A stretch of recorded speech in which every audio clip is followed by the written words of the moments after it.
Bonjour les sixièmes, donc on se retrouve aujourd'hui pour revenir un petit peu sur la fiche d'exercice qu'on a commencé hier, sur la proportionnalité et l'utilisation du tableur. Et cette fiche donc on continuera demain. Alors dans cet exercice, comme vous l'aviez constaté, on vous parlait d'une personne qui faisait le tour de France en voiture et qui passait par 4 villes, donc Bordeaux, Paris, Lyon et Marseille. Donc on vous donnait plusieurs informations.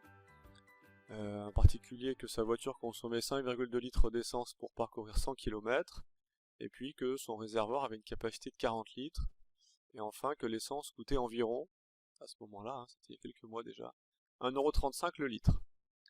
Donc la plupart d'entre vous ont fait les deux premières questions, à savoir combien il lui faut d'essence pour parcourir 10 km puis 1 km, et puis chercher les longueurs en kilomètres ou les distances entre les 4 villes mentionnées juste avant.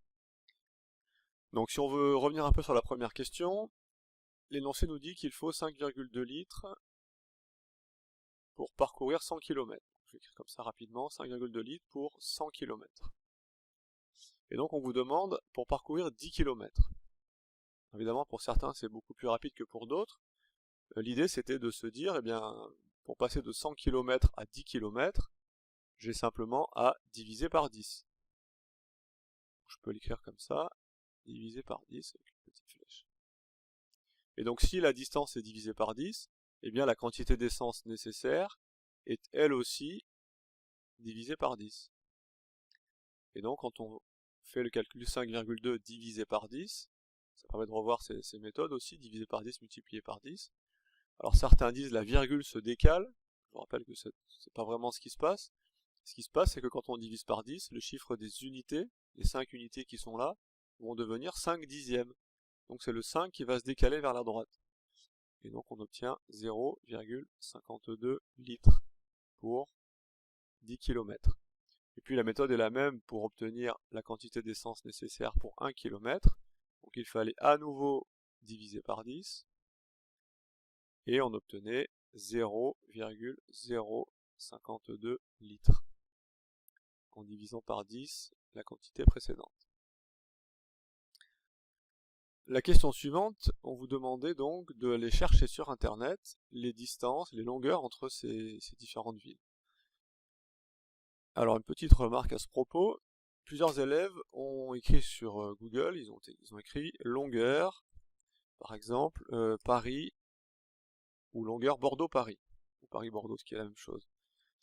Longueur Bordeaux-Paris. Et ils sont tombés sur la première information donnée par Google, la distance entre Paris et Bordeaux. Ils ont noté donc 499,2, et puis comme j'avais demandé les valeurs approchées au kilomètre, ça sous-entend que je veux un nombre entier de kilomètres. Et donc certains ont arrondi à 500 km.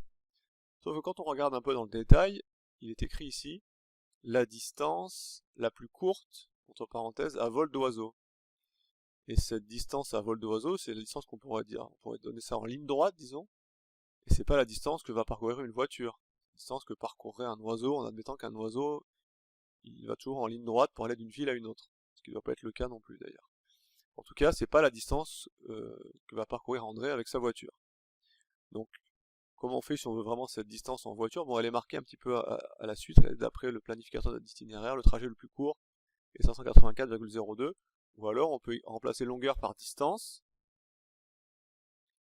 et puis on peut préciser en voiture.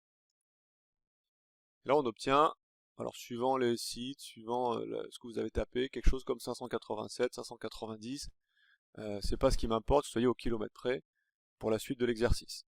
Vous voyez ici 587 km. Donc c'est quand même 87 km de plus que à vol d'oiseau. Donc il fallait dans cette question chercher les distances en kilomètres entre ces 4 villes. Donc là il n'y a pas une seule réponse exacte, hein. Évidemment si on prend la route, si on prend l'autoroute, suivant les routes qu'on va prendre, les distances ne sont pas les mêmes. Donc par exemple, je vais écrire Bordeaux, Paris, 587 km. Puis ensuite il y avait Paris, Lyon, que je peux rechercher de la même façon. Je vais remplacer Bordeaux-Paris par Paris-Lyon, 466 km, que je vais venir noter ici, 466 km. Ensuite, il faisait le trajet Lyon-Marseille,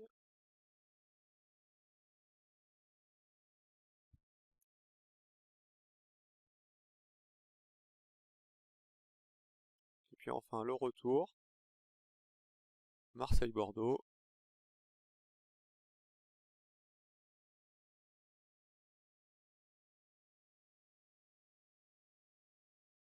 bon alors ces deux questions ont été faites par la plupart d'entre vous.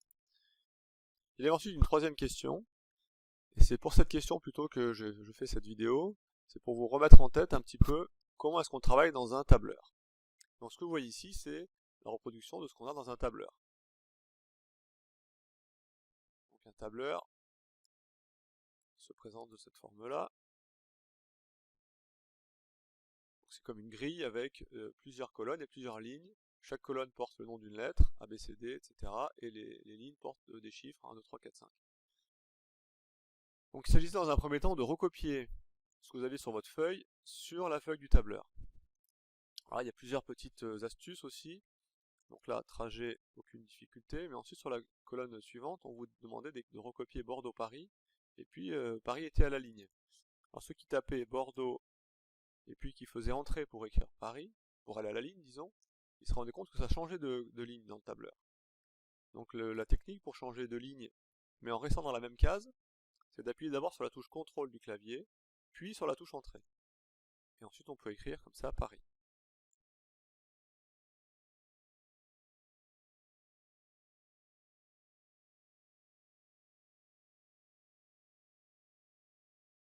Alors ensuite si on veut centrer dans la case, pour pas que les deux noms des villes soient complètement à gauche de la case, on peut sélectionner et puis utiliser ce raccourci ici, centré.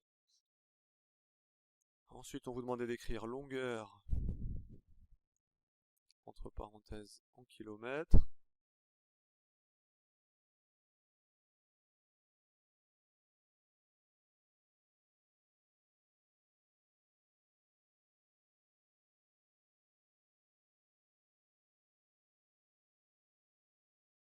On obtient le tableau prêt à être utilisé. Alors ensuite il s'agissait de remplir dans le tableau, dans le tableur et dans votre tableau sur la feuille les distances qu'on a écrites, qu'on a cherchées sur internet. Donc Bordeaux-Paris 587, Paris-Lyon 466, encore une fois je vous dis qu'il n'y a pas une seule réponse juste.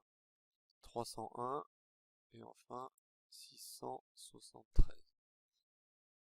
Alors, première question qu'on vous demande dans la question 3, c'est quelle est la formule à écrire dans la cellule B3. Donc la cellule B3, j'y suis, c'est dans la colonne B et c'est la ligne 3. Alors ici, qu'est-ce que je vais devoir calculer, ou demander au tableur de calculer plus exactement, c'est la quantité d'essence consommée pour faire le trajet Bordeaux-Paris. Alors comment est-ce qu'on s'y prend? Eh bien, on sait qu'il y a 587 km, et quand on revient à la première question, la voiture elle consomme 0,052 litres pour parcourir 1 km. Donc pour parcourir 2 km, c'est 2 fois cette quantité, 3 km c'est 3 fois cette quantité, et 587 km c'est 587 fois 0,052. Alors qu'est-ce que je vais écrire ici? Alors si j'écris 587 fois, le fois sur le tableur c'est l'étoile, fois 0,052, et que je fais entrer, et ben il ne fait pas le calcul. Pour qu'il fasse le calcul, il faut toujours que je commence par écrire égal au début de la ligne. Alors si j'écris égal 587 fois 0,052, entrée, il me calcule bien la quantité d'essence consommée. C'est bien ce que je voulais. Sauf que si jamais je me suis trompé, ah au fait c'était pas 587, c'était 591. Et que je change, ben évidemment il ne change pas la quantité. Lui il continue à faire le calcul avec 587. Alors pour remédier à ça, au lieu d'écrire 587 dans ma formule de calcul, il faut que j'écrive l'adresse de la cellule, c'est-à-dire comment s'appelle la case dans laquelle il y a le 587. Et bien, le 587 il est dans la case B2. Donc à la place de 587, je vais venir écrire B2. Et j'appuie sur la touche Entrée du clavier. J'obtiens la même réponse, Sauf que cette fois-ci, si je change la longueur en kilomètres, si je mets 591, entrée, ben il change automatiquement la quantité d'essence consommée. Oui. Donc je vais réécrire 587, ça n'a pas beaucoup d'importance. Entrée. Et l'autre avantage de taper une formule, c'est que une petite poignée que vous voyez ici, que j'obtiens en mettant la pointe de la souris, la pointe de la flèche dessus. Je laisse cliquer avec ma souris, et je vais étirer à droite la formule, et je vais obtenir d'un seul coup toutes les quantités d'essence consommées pour Paris-Lyon, pour Lyon-Marseille, pour Marseille-Bordeaux. Puisque le tableur, il va étendre la formule à toutes les cases sélectionnées. Donc si je clique par exemple ici, la formule apparaît ici, là, vous voyez, égale C2 fois 0,052. Donc elle a bien fait le 466 fois la consommation pour 1 km. Si je viens me mettre dans cette case, il a fait égal D2. Et puis ici, il a fait égal E2. À chaque fois, il obtient la quantité d'essence consommée pour chacune des 4 distances entre ces villes. Donc maintenant, si on revient à la feuille d'exercice, ce que j'attends de vous quand la question est quelle est la formule à écrire dans la cellule B3, eh bien vous avez compris que c'était quelque chose qui va commencer par égal. Voilà. Alors si vous n'avez plus la formule, je vous ai dit qu'elle était bien écrite ici dans la bande. Et puis même si vous double-cliquez sur la case, alors la formule apparaît de nouveau.